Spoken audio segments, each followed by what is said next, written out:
इस पाठ का नाम है डाकिये की कहानी कुंवर सिंह की जुबानी। ये एक भेंट वार्ता है यानी इंटरव्यू, जिसे लिखा है प्रतिमा शर्मा ने। रिमझिम किताब में इससे पहले कभी कोई भेंट वार्ता आपके पाठ्यक्रम में नहीं था। इस विधा को रिमझिम की श्रृंखला में पहली बार शामिल किया गया है। तो ये एक कहानी है डाकिये के बारे में। डाकिया यानी पोस्टमैन, जो चिट्ठियाँ लाता या ले जाता है।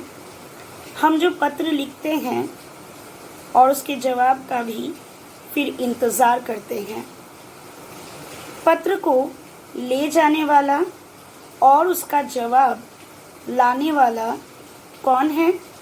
वो है डाकिया यानी पोस्टमैन। ये डाकिये की कहानी कुंवर सिंह की जुबानी दरअसल एक भेंट वार्ता है, ठीक है, एक इंटरव्यू है।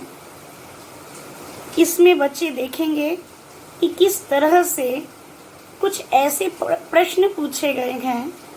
इंटरव्यू लेते समय कुछ अच्छे प्रश्न या विशेष प्रश्न चुने जाते हैं जिनका उत्तर ऐसा हो जो एकदम इंफॉर्मेटिव हो, यानी ज़्यादा से ज़्यादा जानकारी हासिल करने वाली हो।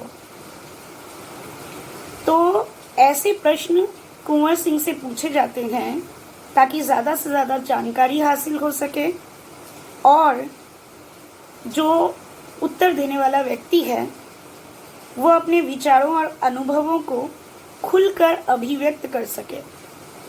उसे मौका मिले अपने साथ हुए सारे एक्सपीरियंसेस, अनुभवों को शेयर करने का, सबके साथ बांटने का। तो कुंवर सिंह पहाड़ी इलाके में डाक बांटने का काम करते हैं, यानी उनकी ड्यूटी पहाड़ों में है।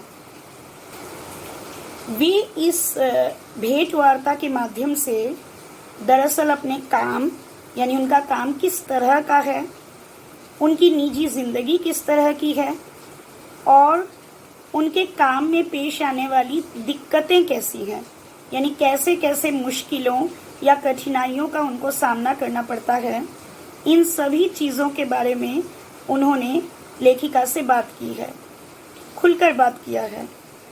डाक के ज़रिए, पोस्ट के ज़रिए ये जो संदेशा पहुंचाने का काम जो है, ठीक है, मैसेजेस पहुंचाने का जो काम है, ये थका देने वाला काम है, काफ़ी ज़्यादा मतलब परिश्रम का काम है और साथ ही जोखिम भरा भी है। जोखिम यानी मुसीबतों से भरा हुआ, या जिसमें बहुत सारे रिस्क हो या डेंजर हो, ठीक है, जोखिमों से भरा काम है और बहुत ही ज़्यादा परिश्रम का काम है, थका देने वाला काम है। तो चलिए अब हम इस भेंट वार्ता को पढ़ना शुरू करते हैं। अब ये पाठ मैं शुरू कर रही हूँ, आप भी अपनी किताब में देखिए। डाकिये की कहानी कुंवर सिंह की जुबानी। शिमला की मॉल रोड पर जनरल पोस्ट ऑफिस है। शिमला यानी हिमाचल प्रदेश, वहाँ एक रास्ते का नाम है मॉल रोड, ठीक है। वहीं पर जीपीओ है यानी जनरल पोस्ट ऑफिस, डाकघर। उसी पोस्ट ऑफिस के एक कमरे में डाक छांटने का काम चल रहा है, यानी सारे जितनी भी चिट्ठी पत्री है उनको छांटा जा रहा है, कौन सा किस इलाके का है, क्योंकि अलग अलग इलाकों में अलग अलग डाकिये को जाना पड़ता है। वो फिर उस इलाके से संबंधित सभी डाकों को अपने साथ ले जाता है। सुबह के 11:30 बजे हैं और खिड़की से गुनगुनी धूप छनकर आ रही है, यानी पहाड़ी इलाका है, हमेशा ठंड रहती है और खिड़की से जब धूप आ रही है तो उससे हल्की गर्माहट महसूस हो रही है। इस धूप का मज़ा लेते हुए 2 पैकर और 3 महिला डाकिया फटाफट डाक छांटने का काम कर रहे हैं। अब खिड़की से धूप आ रही है और उसी धूप का मज़ा लेते हुए 2 पैकर हैं जो पैक करने का काम करते हैं, ठीक है, बांधने का काम करते हैं सब कुछ। और एक महिला और 3 महिला डाकिया हैं, वे फटाफट हाथ चला रहे हैं, डाक छांटने का काम कर रहे हैं। वहीं पर मैंने सरकार से पुरस्कार पाने वाले डाकिया कुंवर सिंह जी से बात की और उसी कमरे में मुझे वो कुंवर सिंह दिखे जो एक डाकिया थे और उन्हें तो सरकार से पुरस्कार भी प्राप्त हुई थी अपने काम को बहुत ही अच्छी तरह से, बहुत ही क्या कहूँ, सिंसियरली करने की वजह से। ये बातचीत आगे दी जा रही है कि लेखिका ने क्या प्रश्न पूछे और कुंवर सिंह ने उसके क्या उत्तर दिए, ये यहाँ दिए गए हैं। पहला प्रश्न, आपका शुभ नाम? कुंवर सिंह कहते हैं, मेरा नाम कंवर सिंह है। मैं हिमाचल प्रदेश के शिमला ज़िले के नेरवा गांव का निवासी हूँ। मेरी उम्र 45 साल है, यानी 45 इयर्स, और वे हिमाचल प्रदेश के शिमला में रहते हैं। शिमला के एक गांव में रहते हैं, गांव का नाम है नेरवा। दूसरा प्रश्न, आपके परिवार में कौन कौन है, उनके बारे में कुछ बताइए। वे कहते हैं, मेरे 4 बच्चे हैं, 3 लड़कियां और 1 लड़का। 2 लड़कियों की शादी हो चुकी है। मेरा एक और बेटा भी था, वह मेरे गांव में एक पहाड़ी से लकड़ियां लाते हुए पहाड़ी में खाई में गिर गया और जिससे उसकी मौत हो गई। यानी एक और भी लड़का था, यानी कुल 5 बच्चे थे। एक लड़के की खाई में गिरकर मौत हो चुकी है। वो लकड़ी लेने गया था और पैर फिसलकर पहाड़ी में गिर गया था। तीसरा प्रश्न, आपके बेटे के साथ जो हुआ उसका हमें बहुत दुख है। आपके इलाके में इस तरह की घटनाएं क्या अक्सर होती हैं? यानी ऐसी दुर्घटनाएं, ऐसे एक्सीडेंट्स क्या होते रहते हैं? जी, ऐसी घटनाओं का होना असाधारण नहीं है, ये तो पहाड़ों में आम बात है। यहाँ हर साल तिरछी ढलानों या ढाकों से घास काटते हुए कई औरतें गिरकर मर जाती हैं, क्योंकि ढलान तिरछी है, ठीक है, स्लैंटिंग है, और घास काटते हुए कई औरतें फिसल कर गिर जाती हैं। फिर भी यहाँ ऐसे ही रास्तों से हमें चलना पड़ता है, क्योंकि दूसरे कोई रास्ते होते ही नहीं, सारे रास्ते ऐसे ही होते हैं। यानी कितना मुश्किलों भरा और जोखिम भरा काम है यहाँ चलना फिरना। हमारे गांव में अभी तक बस नहीं पहुँच पाती है। गांव में बस आने के कोई रास्ता ही नहीं बना। हिमाचल में हज़ारों ऐसे गांव हैं जहाँ पैदल चलकर ही पहुँच सकते हैं। ना बस जाती है, ना कोई और वाहन, पैदल ही जाना पड़ता है। कोसों कोसों दूर पैदल चलकर जाना पड़ता है। कई ऐसे गांव हैं जहाँ कोई अच्छा रास्ता नहीं बना। अब प्रश्न आता है कि फिर आपके बच्चे पढ़ने कैसे जाते होंगे? मेरे बच्चे गांव के स्कूल में पढ़ने जाते हैं। स्कूल लगभग 5 किलोमीटर दूर है। मेरी एक लड़की 10वीं तक पढ़ी है, यानी क्लास 10 तक, और दूसरी 12वीं तक पढ़ी है, यानी क्लास 12 तक। तीसरी लड़की 12वीं कक्षा में पढ़ रही है और बेटा 10वीं में पढ़ता है। ठीक है, सभी लोग स्कूल जा रहे हैं। अगला प्रश्न आता है, आप जहाँ काम करते हैं वहाँ आपके अलावा और कौन कौन है? क्या आपको डाकिया ही कहकर बुलाते हैं? तो पहले मैं भारतीय डाक सेवा में ग्रामीण डाक सेवक था, यानी गांवों में डाक बांटने का काम करता था। पहले मैं ग्रामीण यानी गांवों का डाकिया था। अब मैं पैकर बन गया हूँ, यानी डाकों को छांटने का काम करता हूँ और पैकिंग करने का काम, पर हूँ वही नीली वर्दी वाला डाक सेवक। यानी वर्दी तो वही, यूनिफॉर्म तो वही नीले रंग की है। अगला सवाल, डाक सेवक को करना क्या क्या होता है? मुझे बहुत कुछ करना होता है।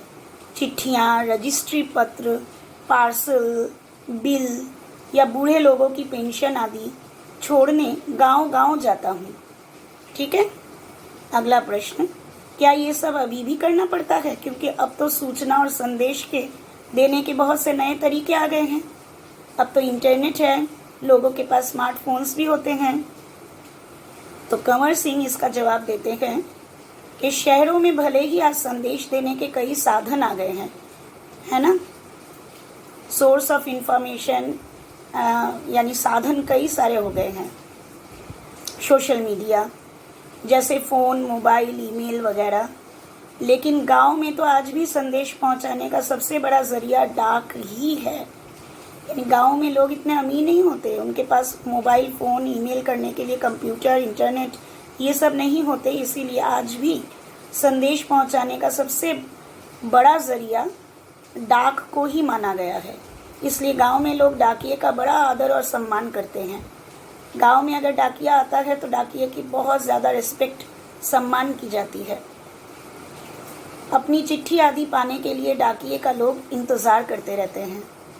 अगला प्रश्न, हमने सुना है कि आप हमारी डाक सेवा दुनिया की सबसे बड़ी डाक सेवा है, ये भला कैसे? सुना तो आपने बिल्कुल सही है, बिल्कुल ठीक। हमारे देश की डाक सेवा यानी भारतीय डाक सेवा आज भी दुनिया की सबसे बड़ी डाक सेवा है और सबसे सस्ती भी, सबसे ज़्यादा चीप। केवल 5 रुपये में देश के किसी भी कोने में हम चिट्ठी भेज सकते हैं। ठीक है, 5 रुपये, ज़्यादा से ज़्यादा मैक्सिमम जो वैल्यू है, प्राइस है, वो है 5 रुपये। पोस्ट कार्ड तो केवल 50 पैसे का ही है, यानी 50 पैसे में भी हम देश के हर कोने में अपना संदेश भेज सकते हैं। शायद एनवेलप, लिफाफा 5 रुपये का होगा, बाकी इनलैंड, अंतर्देशीय पत्र और पोस्ट कार्ड बहुत ही कम पैसों के होते हैं। आज शायद उनके दाम बढ़ गए हैं। अगला प्रश्न, आपको अपनी नौकरी में मज़ा तो बहुत आता होगा। अब कंवर सिंह कहते हैं, मुझे अपनी नौकरी बहुत अच्छी लगती है, क्योंकि किसी भी काम को अगर आप मन से खुश होकर नहीं करोगे तो आप उस काम को अच्छे से नहीं निभा पाओगे। आप अपनी जिम्मेदारी को, कर्तव्य को अच्छे से निभा नहीं पाओगे तो लोग फिर आप पर उंगली उठाएंगे, आपके दोष निकलने सामने निकल कर आएंगे। पर उसी काम को अगर आप बहुत ही ज़्यादा मन लगाकर और मज़े लेकर करोगे तो फिर वो काम आप एकदम परिपूर्णता से परफेक्टली कर पाओगे और आपकी प्रशंसा भी होगी और लोग आपको सराहेंगे। ठीक है, तो मुझे अपनी नौकरी बहुत अच्छी लगती है। जब मैं दूर नौकरी करने वाले सिपाही का मनी ऑर्डर लेकर उसके घर पहुंचता हूं, यानी किसी सिपाही या सोल्जर ने अगर पैसा भेजा है और उसे मैं उनके माता पिता को पहुंचाने जाता हूं, तो उसके बूढ़े माँ बाप की खुशी, उनके खुशी से भरा चेहरा देखते ही बनता है। यानी मैं देखता रह जाता हूँ उनके खुशी से भरा चेहरा। ऐसे ही जब किसी का रजिस्ट्री पत्र पहुँचाता हूँ जिसमें कभी रिज़ल्ट आता है, कभी नियुक्ति पत्र यानी अपॉइंटमेंट लेटर, तो लोग बहुत खुश होते हैं। बूढ़े दादा या बूढ़ी नानी तो पेंशन के पैसे मिलने पर बहुत ही खुश हो जाती है। 6 महीनों तक वे मेरा इसके लिए इंतज़ार करते हैं, क्योंकि तब 6 महीने बाद पेंशन मिला करता था। 6 महीने तक उनको इंतज़ार करके फिर पेंशन मिलता था, एक साथ 6 महीने का। तो हिमाचल में बूढ़े लोगों को पेंशन हर 6 महीनों के बाद इकट्ठी ही दी जाती है। हिमाचल प्रदेश का ये नियम था कि बूढ़े लोगों को पेंशन जो है वो 6 महीने के इकट्ठे एक साथ दे दी जाती है, अलग अलग हर महीने का अलग अलग नहीं दिया जाता। अगला प्रश्न, आप क्या शुरू से इसी डाकघर में काम कर रहे हैं?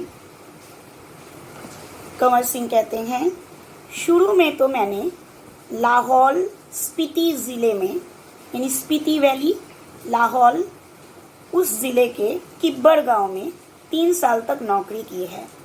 वो तो कोल्ड डेजर्ट है, एकदम बैरन, कोई नहीं रहता वहाँ, बहुत कम लोग वहाँ रह पाते हैं, इतना ठंड, कोई वेजिटेशन, कोई खेती बाड़ी, कुछ नहीं होता वहाँ। ये हिमाचल प्रदेश का सबसे ऊंचा गांव है, किब्बड़ गांव। इसके बाद 5 साल तक इसी ज़िले के काजा में उन्होंने काम किया और 5 साल तक किन्नौर ज़िले में नौकरी की। यानी शुरू में किब्बड़ गांव में 3 साल, फिर 5 साल काजा में और फिर अगले 5 साल किन्नौर ज़िले में। उस वक्त इन गांवों में टेलीफोन नहीं थे, बसें भी सिर्फ मुख्यालयों तक ही जाती थी। ठीक है, अभी भी कई ऐसे गांव हैं जहां ना तो बस जाती है और ना ही वहां टेलीफोन है आज भी। तो ऐसी जगह में ग्रामीण डाक सेवक यानी गांव के डाकिया का बहुत मान किया जाता है, बहुत ज़्यादा उनको महत्व दिया जाता है, उनकी इज्जत की जाती है। अब अगला सवाल, क्या आप पहाड़ी इलाकों में रहते हैं? जाहिर है डाक पहुंचाना आसान काम तो नहीं होगा।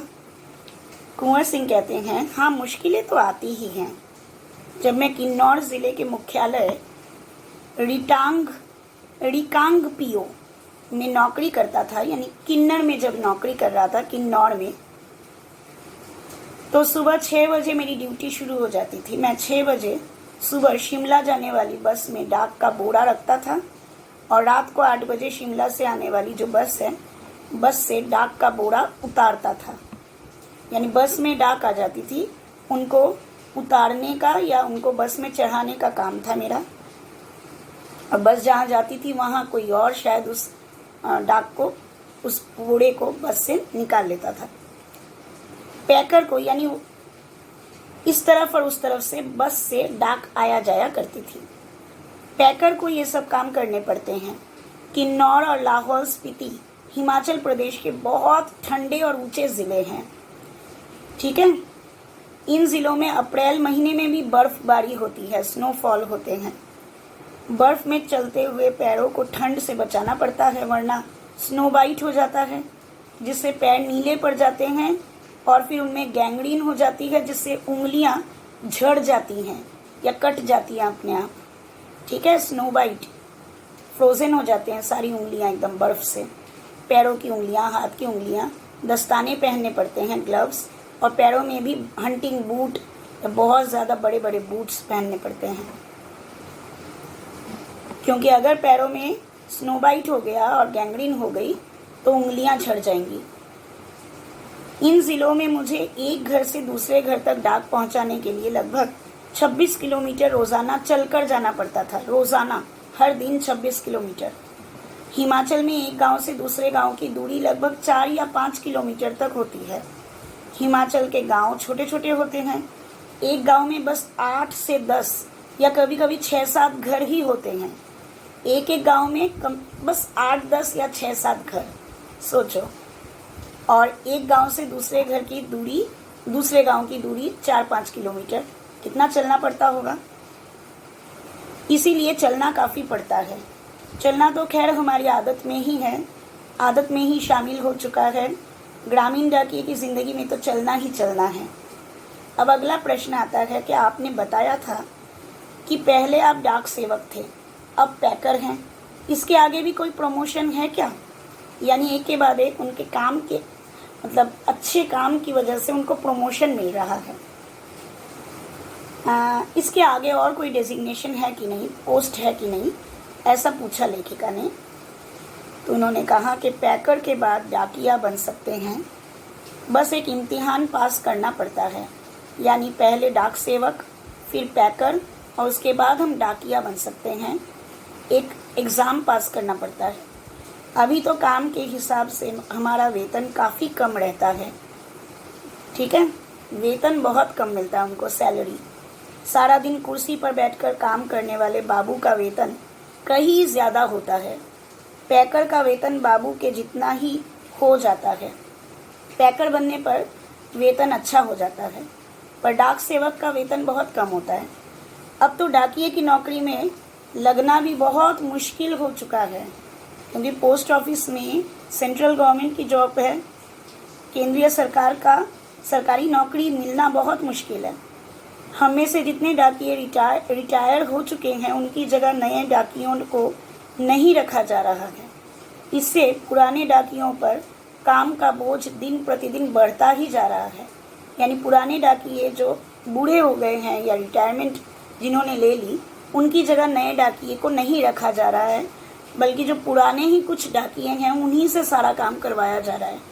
इसलिए काम का बोझ बहुत ज़्यादा बढ़ गया है। न जाने आने वाले समय कैसा होगा। अब प्रश्न आता है कि काम के दौरान कभी कोई बहुत खास बात हुई हो, ऐसा कुछ घटना तो यह आखिरी प्रश्न है कि काम के दौरान कभी कोई खास बात हुई है कि नहीं।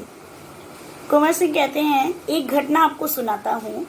मेरा तबादला शिमला के जनरल पोस्ट ऑफिस में हो गया था। तबादला यानी ट्रांसफ़र।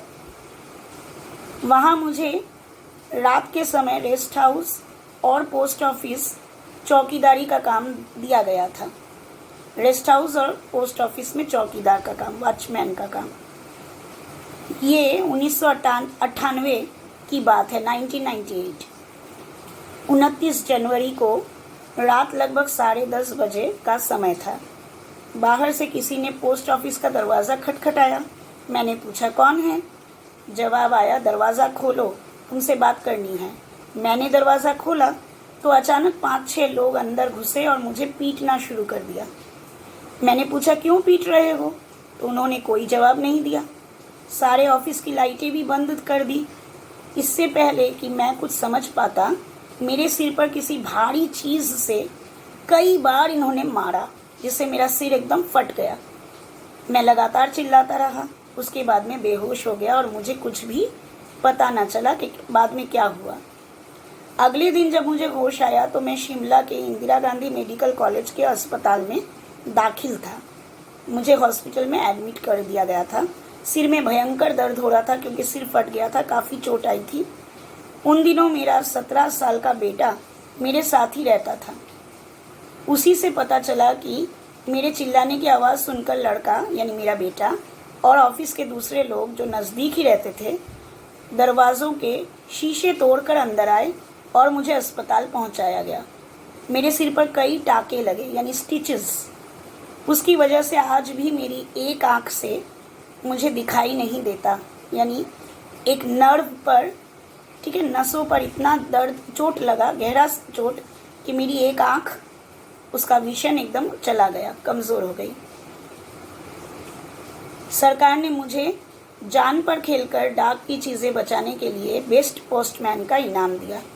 और सरकार ने मुझे फिर इनाम दिया क्योंकि मैंने जान पर खेलकर चिल्लाकर लोगों को बुला लिया था, इकट्ठा कर लिया था और वो कुछ भी लूट नहीं पाए। जो चोर आए थे वो कुछ भी ले नहीं पाए।